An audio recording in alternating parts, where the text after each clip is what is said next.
On tonight's business, we hear that Barbadians are being encouraged to eat healthier by incorporating more fruits and vegetables, into their diets. But at least one of the suppliers is calling for a reduction in duties to make them more affordable. Lisa Lord tells us more.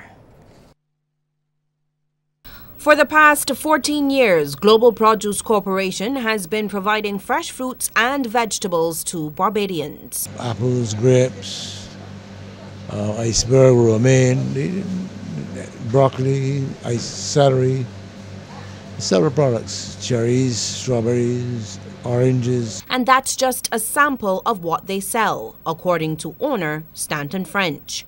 He says they supply hotels, restaurants, and the average consumer from their Malls Alley Roebuck Street location in the city.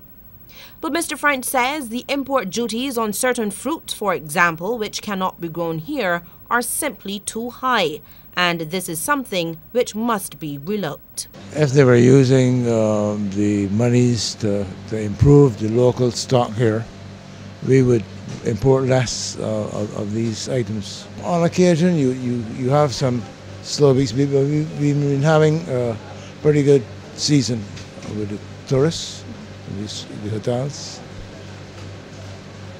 And with just Easter, we had a good crowd coming in to shop. Just last week, Commerce Minister Donville Innes issued a warning to local importers, advising them to keep their standards high. Mr. French says they only deal with reputable suppliers in Miami, and to ensure freshness, produce is ordered every week. Every week we bring fresh produce.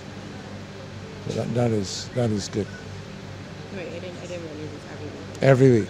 Every 52 weeks a year. And Supervisor Arlene Tull says that they cater to every budget. Suppose if you come in here at Global Produce, our melon is only $8. Right? For instance, you come in here with only $5, you can get half of our melon for just $4, as well as our cantaloupe. Right, cantaloupe $14, and half of that is only $7. Right, so you can leave now with a nice fruit basket, nice fruit salad for Global. Global Produce has a total of 25 employees, the majority of whom have been with the business from the time it welcomed its first customers. Lisa Lord for the Business Report. Thanks, Lisa. With huge potential in the agriculture and fisheries sectors, officials from the Ministry of Labour, Social Security and Human Resource Development are conducting a skills needs assessment of those two sectors. They're doing it to identify the human resources and training needs to make them more modern and efficient. The assessment is expected to inform an education and training strategy for the sectors. It is envisioned that the strategy will also address increased food security for Barbados and the export trade of quality agricultural products.